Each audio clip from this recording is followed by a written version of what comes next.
लेकिन सवाल तो ये भी है कि आखिर इस हर साल अमेरिका को आग के इस रौद्र रूप का सामना क्यों करना पड़ता है? क्यों कैलिफोर्निया ही सबसे ज्यादा आग की घटनाओं से प्रभावित होता है? इसे समझने के लिए हमें कुछ बेहद अहम बातों को समझना जरूरी होगा। दरअसल कई फैक्टर माने जाते हैं, लेकिन सबसे ज्यादा असर माना जाता है उन हवाओं का जिन्हें यहाँ मौत की हवाएं कहा जाता है।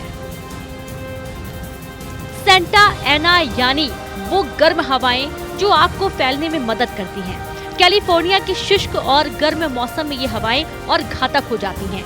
नमी की कमी और बढ़ा हुआ तापमान सेंटा एना के लिए एक मुफीद माहौल तैयार करता है और इसके अलावा इन हवाओं की रफ्तार मुसीबत को और बढ़ा देती है। ये हवाएं शरद ऋतु की शुरुआती पड़ाव पर चलती हैं। ये हवाएं न सिर्फ तापमान में इजाफा करती हैं, बल्कि जंगल में लगी आग को भड़काने में इनकी भूमिका अहम हो जाती है। लेकिन एक सवाल ये भी है कि आखिर सेंटा एना हवाएं कैसे बनती हैं? विज्ञान कहता है कि सेंटा एना हवाएं तब बनती हैं जब कैलिफोर्निया और ग्रेट बेसिन क्षेत्र में एक हाई प्रेशर सिस्टम विकसित हो जाता है।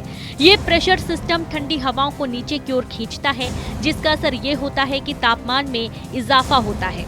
जब ये हवाएं पहाड़ों और घाटियों से गुजरती हैं तो हवा तेजी से नीचे की ओर बहती है, जिस वजह से हवाएं कंप्रेस होती हैं और उनका तापमान बढ़ जाता है और ये शुष्क हो जाती हैं।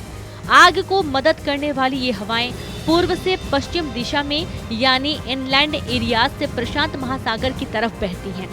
खास बात यह है कि ये हवाएं सामान्य तटीय हवाओं के बहाव के विपरीत दिशा में चलती हैं। यही वजह है कि इन खतरनाक हवाओं को डेविल्स विंड भी कहा जाता है, क्योंकि इन हवाओं की वजह से एक छोटी सी चिंगारी भी भड़क उठती है और एक चिंगारी ही कैलिफोर्निया के शुष्क मौसम में भारी तबाही की वजह बन जाती है।